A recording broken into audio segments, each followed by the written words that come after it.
hip-hop and all that bullshit. I be seeing you, Jimmy, talking about, we Gucci, boo-boo, he in the Gucci store. Talking about, we Gucci, boo-boo. Them like King was going up. Jimmy like, Marita Moneda.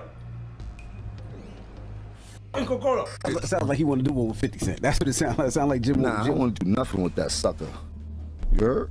Leave him out of the conversation. Jim Jones, who is Jim Jones? Like, he's not on anyone's top 10 list. He's not like no one's top 10 list, maybe not even his family. When Jay did the remix, it was the biggest alley-oop he could do for me.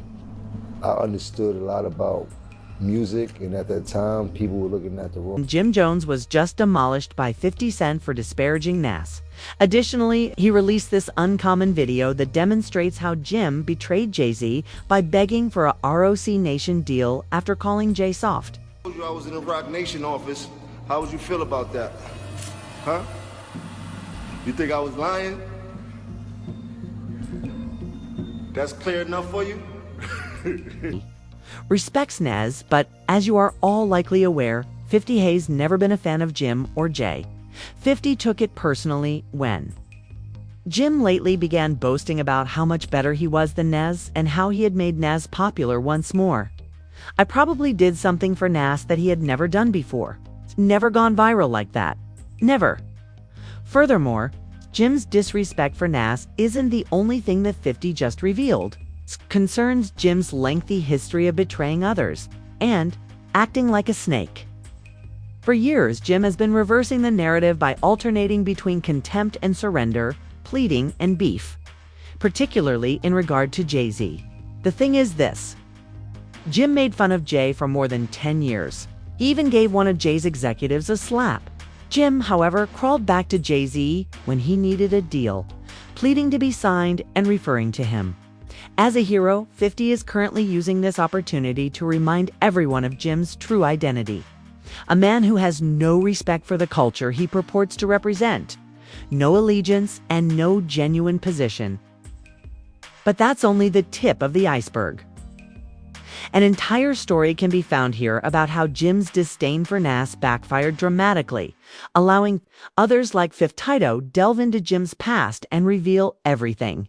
Let's examine Jim's transition from making fun of Jay to showing empathy. You shouldn't be able to say your names until they've done something in the genre of music. I've done too much in this music to even have to answer that question. As everyone knows, 50 Cent is not afraid to call out dishonest players. Additionally, his recent remarks regarding Jim Jones being Jay-Z's lapdog, following Jim's disrespect for Nas, brought attention to Jim's habitual flip-flopping. Jim asserted that he is superior to Nas, in case you missed it. Even argued with Shannon Sharpe, saying that he is capable of outperforming Nas in the booth. And I don't care what nobody say. I know I made a little boo-boo when we talk about the sales and all this type. I don't feel like getting into that rhetoric about where I started and where he started. You said that. But listen, Nas was nice when I was in high school. When I was in 10th grade, Nas came out.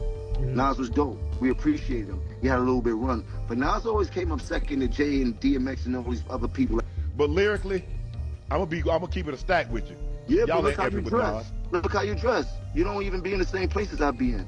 And the But things that we, listen to I me, can the be in the things- church the- house. the- You can't the- F the with things- Nas the lyrics. things that we- the I don't know things who that told we- you that. Now look, the I things know you that- on the that things good that we stuff, listen but to you and not the things that seeing you listen Nas. to. Bro, You it's a not bunch seeing of Nas, bro. You got a bunch of Let's be 40 and real. 50 You got a bunch of 40 and 50-year-olds in their panties because I said I'm better It than don't Nas. matter. Look at you. Hey, I will we run not circles denying around that. Nas rapping right. I will run circles around Nas rapping right Now, now. Right now, I will run. put his I will microphone run. up. Let me take my mic off. I will Give me a run mic. Saturn around Nas right now rapping. Everybody. Jim doubled down and boasted about making Nas relevant again, for the first time since Nas's feud with Jay-Z. Even though a number of rappers criticized him for being nicer than nice.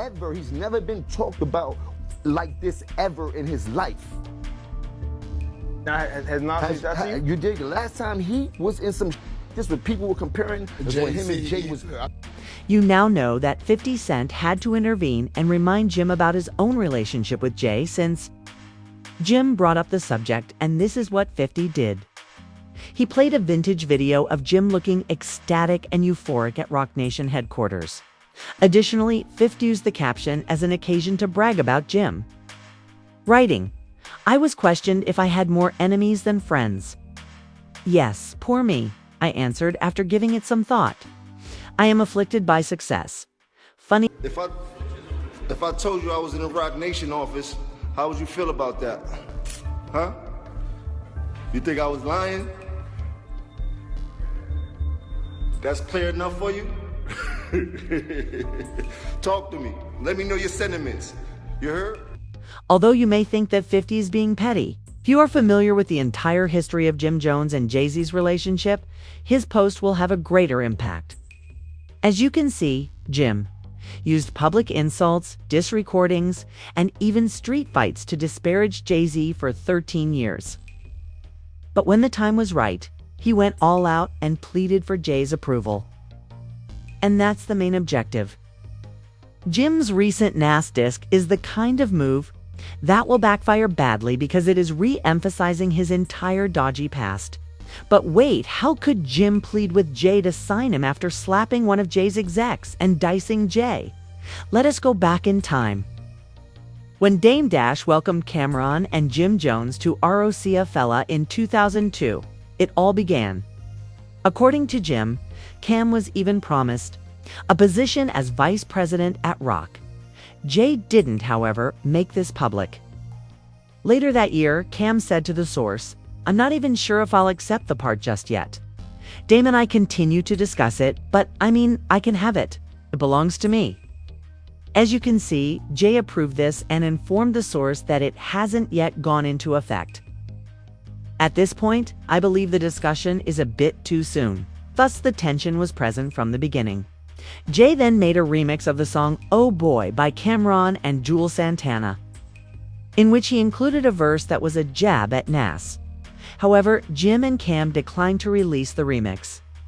And Cam chose to remove Jay's verse, stating subsequently that he wouldn't allow Jay to use their song to settle his. A little something for you in the studio. Then he had something to "Oh Boy." This is "Oh Boy's" already #1? Yeah, it's popping. Yeah, I listened to it and I was like... And that was the turning point. Jim and Cam believed that Jay did not value them. The sneak peek era began at this point. Jim began criticizing Jay more frequently in radio appearances and interviews, portraying him as soft, corporate, and detached from the street. Well, let's get right to it. There seems to be some drama. You and The Rock, Jay-Z, you try to diss. You did diss him. I diss nobody. You dissed him. I diss Michael Jordan. Oh man, we just there's no drama, man. No, we're gonna get to that. Shouts to Dame Dash, who started Rockefeller Records. If y'all don't know, he's responsible for Rockefeller getting off the floor. That started in Harlem. Jim was determined to convey that Dipset's movement was aggressive, ostentatious, and raw. Jim capitalized on the fact that Jay was more business-minded and buttoned up, saying that Jay was abandoned by the streets.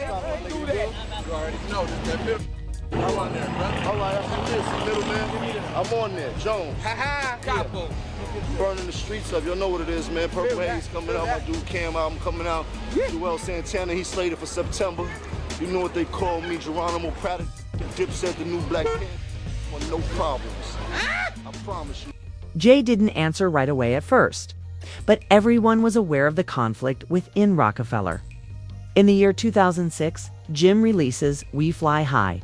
The song went viral, and ballin' became a buzzword in society.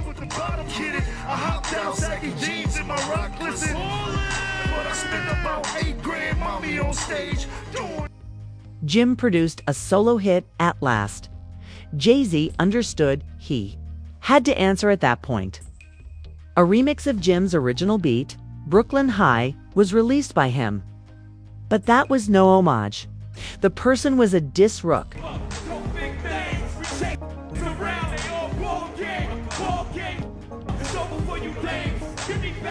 Jay made fun of Jim's ad-libs, bars, and style. It was dismissive, icy, and surgical. Jim, however, flipped the beat once more and slapped back with the beef mix, accusing Jay of being weak, elderly, and out of touch. The fight, however, started to leak into the actual world at this point, and things got pretty wild. Jim was seen touching someone in a Louis Vuitton store in 2008 on security film. Later on, it was discovered that Lenny Santiago, Jay-Z's longtime A&R, was the victim. Jim entered a guilty plea to minor assault after being arrested for this interview. Jim Jones, the rapper, is going down.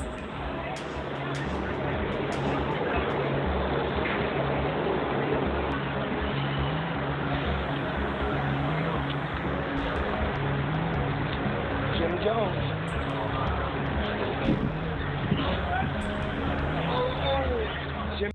Although Jay remained silent about the incident in public. The message was evident behind closed doors. Rap conflict was no longer the issue. It was intimate. A few months later, Jay spoke about the current status of rap music in an interview with XXL. He also made fun of Jim by claiming that songs like Nah Nah Nah Nah by Jim are the ones destroying the culture. Jay remarked, "I don't mean this because we're never in agreement, but I mean like Jim Jones, for instance. He created Nah Nah Nah. What distinguishes Soulja Boy's and Trey Songz's smiley face from Nah Nah Nah Nah Nah Nah? That may have been labeled smiley." Face J was now making calculated shots. Even though he might not have been on the streets, he managed to make fun of Jim without getting his hands dirty. However, the feud became a cold war after this. There was only quiet tension between 2010 and 2015, no fights or diss recordings. But in 2015, Dipset performs a freestyle over Diddy's winning beat. Both Jim and Cam make fun of Jay and Roc Nation, calling the label industry puppets, making fun of the entire brunch trend, and even making reference to Beyoncé. "Having money doesn't make you a real one," Cam said. "You've walked on, they're going to play my game, court. Simply speak my name," as Shadi advised. They were attempting to spark beef in this way. You see, Jay-Z was a billionaire by then. He's married to Beyoncé, collecting art, starting his own streaming service, and branching out into sports management. To put it another way, he didn't give a damn about Jim and Cam continuing to shout from the sidelines. Jay actually mentioned this in a recently rediscovered video, comparing himself to Michael Jordan and claiming that Jim is like the 8th player on the bench yelling at the MVP. Hip-hop, of course, is a competitive sport. But on the other end of it, it's like certain people shouldn't be able to say your names until they've done something in the genre of music. I've done too much in this music to even have to answer that question. Like Jim Jones, who is Jim Jones? Like, he's not on anyone's top 10 list. He's not like no one's top 10 list, maybe not even his family. I was saying last night, it's like the 8th guy on the bench just screaming at Jordan, like, "You a bum. Like, you want to be like the nice guy." Jim understood that his attempt to disparage Jay was only making him look foolish, and 50 Cent is currently making fun of him for exactly what he did next. Jim changed his mind and began pleading with Jay to sign him. Finally, in February of 2017, Jim signed a contract with Roc Nation. Additionally, he formally joined Jay's side after 13 years of rivalry. Longtime nemesis turned collaborator Fat Joe signed to Rockefeller, and now it looks like another former rival will be relying on Hov's team to steer his career, as Dipset's Jim Jones is allegedly heading over to Roc Nation. Capo posted a picture of bottles of Juice and Ace of Spades next to a Roc Nation letterhead on IG. Nor did he simply sign silently. He began boasting that Jay had asked him to his ROC Nation brunch. He used to make fun of the same one. He started publicly complimenting Jay, and he was just trying his hardest to be faithful to Jay.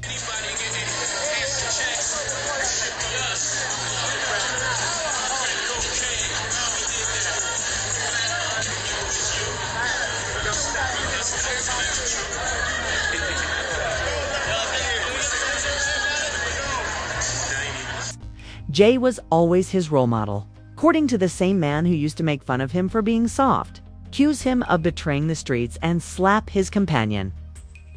However, Jay remained silent once more. When Jim signed with ROC Nation, there was no public post congratulating him, no introductory remarks. After Jim signed with ROC Nation, There is actually just one picture of Jay and Jim together. Jay appears to prefer being somewhere else, even.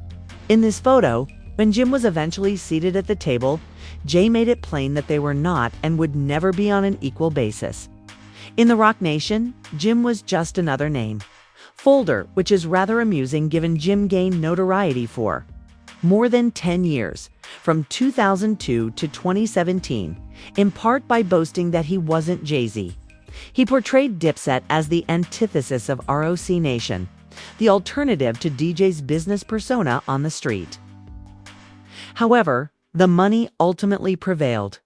And when Jim needed a deal, the reputation he had spent more than 10 years cultivating fell apart. Jay-Z didn't have to make fun of him. He didn't have to answer. He did nothing except wait. Jay took the meeting, signed the contract, and continued the process after Jim eventually bowed. And that's precisely what 50 Cent is saying. After years of disparaging Jay, Jim was the one pleading for a place at the table. Now, if Jim hadn't made the error of disregarding NASA's heritage, most people would have likely forgotten about this. However, Jim allowed individuals like a 50-toe delve further and revealed Jim's lengthy history of vacillating and feigning allegiance when he did so. Additionally, the receipts weigh too much. The question now is, to what extent will this fallout spread? Will the harm done to Jim's career be repaired?